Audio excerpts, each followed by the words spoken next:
दोस्तों नमस्कार। आज हम ग्लोबल मैरीटाइम इंडिया समिट 2023 पर चर्चा करेंगे और साथ ही साथ समुद्री अमृतकाल विजन 2047। हो सकता है शॉर्ट या लॉन्ग में क्वेश्चन आ जाए, बड़ा इंपॉर्टेंट रहा है।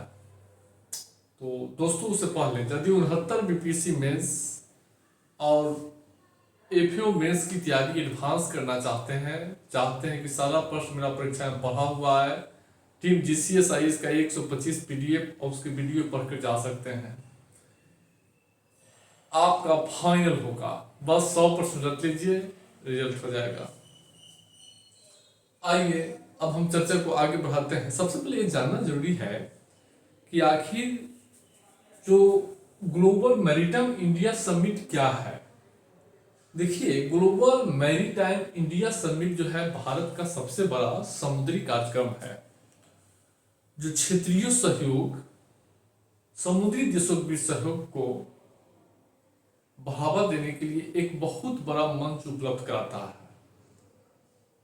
India global maritime India summit का प्रथम शिखर सम्मेलन जो है, यानी इसका प्रथम शिखर सम्मेलन जो है 2016 में मुंबई में आयोजित की गई थी। फिर दूसरा शिखर सम्मेलन जो है 2021 में वर्चुअली आयोजित की गई थी और तीसरा शिखर सम्मेलन ग्लोबल मैरीटाइम इंडिया समिट का तीसरा शिखर सम्मेलन जो है मुंबई में आयोजित की गई है, जिसकी उद्घाटन प्रधानमंत्री द्वारा वर्चुअली किया गया है। तो यह जो है बहुत बड़ा समुद्री कार्यक्रम है, जो क्षेत्रीय सहयोग को, समुद्री देशों के बीच सहयोग को बढ़ावा देने के लिए एक मंच उपलब्ध कराता है। यह ग्लोबल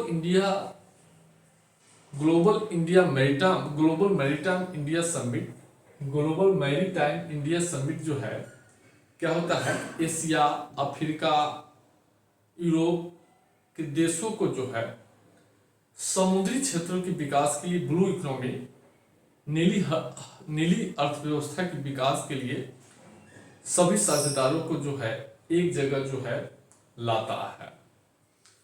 इसका तीसरा शिखर सम्मेलन जो है अभी हाल ही में 17 से 19 अक्टूबर 2023 के बीच जो है मुंबई में आयोजित की गई थी।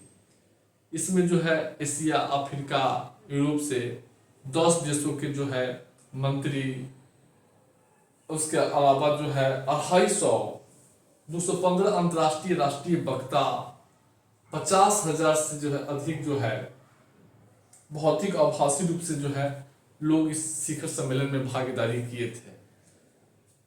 समझ रहे हैं। इस शिखर सम्मेलन में क्या हुआ कि नीली अर्थव्यवस्था के दोहन के लिए, नीली अर्थव्यवस्था, अब प्रश्न है कि नीली अर्थव्यवस्था क्या होता है कि समुद्री संसाधन में, नीली अर्थव्यवस्था में समुद्र से जो आर्थिक संसाधन प्राप्त होते हैं वो सब शामिल किए जाते हैं, जैसे कि समुद्री पर्यटन, क्रूज, बंदरगाह, समुद्र में जो है जहाज के द्वारा जो व्यापारिक वस्तु के आवाजावन है, मछली, समुद्री खनिज संसाधन, समझ रहे हैं, तटीय मत्स्य पालन, समुद्री क्षेत्रों से बंदरगाह हो गया, क्रूज का संचालन हो गया, नौसेना संचालन हो गया, ये सब जो है सब ब्लू इकोनॉमी में आते हैं। तेल एवं खनिज की प्राप्ति, समझ रहे हैं। तो इस शिखर सम्मेलन में क्या हुआ है, इस शिखर सम्मेलन का आयोजन जो है प्रमुख बिंदुओं पर विचार, इस शिखर सम्मेलन में प्रमुख मुद्दों पर विचार विमर्श किया गया, जैसे समुद्री पर्यटन पे सभी साझेदारों के बीच, बंदरगाह,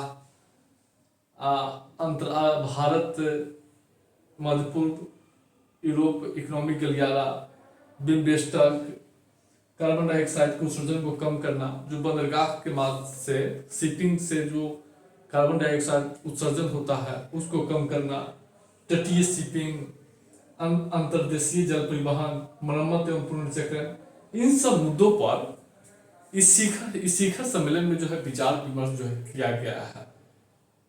और इस शिखर सम्मेलन में जो है प्रधानमंत्री द्वारा 1800 ब्लू इकोनॉमी के विकास के लिए और दोहन करने के लिए 18,800 करोड़ रुपए की 21 परियोजना का उद्घाटन किया है।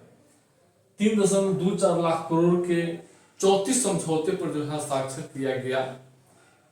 और इस शिखर सम्मेलन प्रधानमंत्री द्वारा समुद्री अमृतकाल विजन 2047 का अनावरण किया है।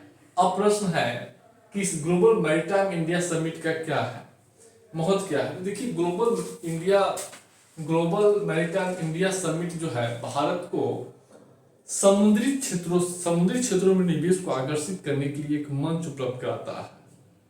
भारत को समुद्री देशों के सहयोग को बढ़ावा देने का एक मंच उपलब्ध कराता है। यह भारत के ब्लू इकोनॉमी की दोहन करने के लिए और बंदरगाह आधारित कार्बन डाइऑक्साइड बंदरगाह आधारित विकास को बढ़ावा देने का जो है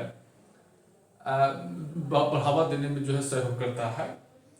इसके अलावा इसका जो है बहुत सारे लाभ है, जैसे कि आप देखेंगे यह भारत को वैश्विक समुद्री शक्ति के केंद्र के रूप में जो है स्थापित करने में मदद करता है। समझ रहे हैं, यह भारत के जो 47 तक $20 ट्रिलियन की जो अर्थव्यवस्था का लक्ष्य है उसको प्राप्ति में जो है यह सहायता करता है।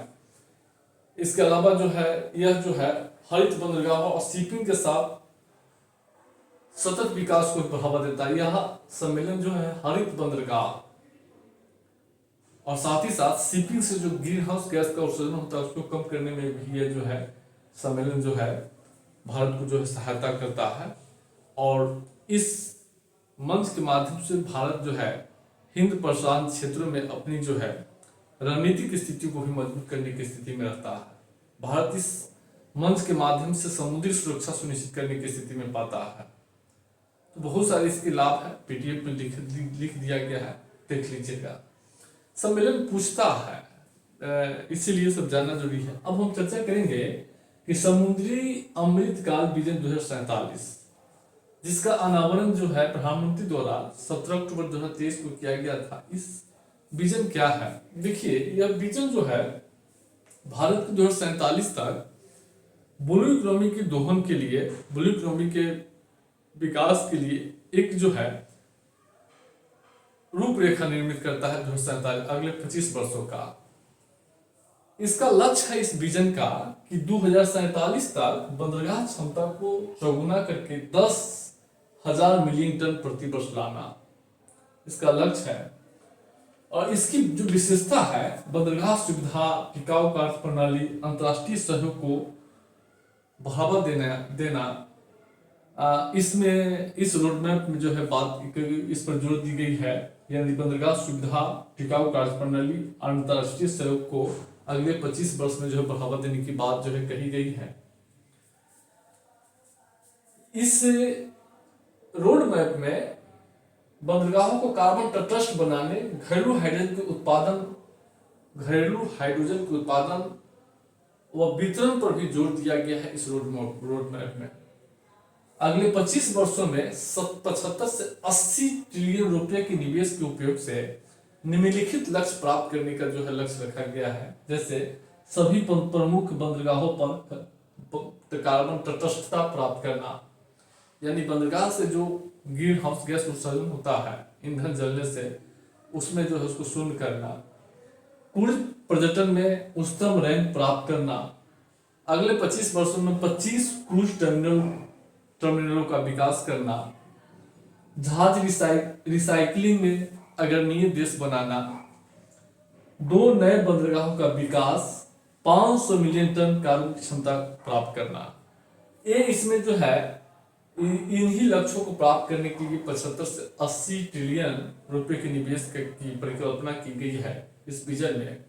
और इस विजन से भारत अगले 25 वर्षों में समुद्री शक्ति के एक प्रमुख केंद्र के रूप में स्थापित हो जाएगी।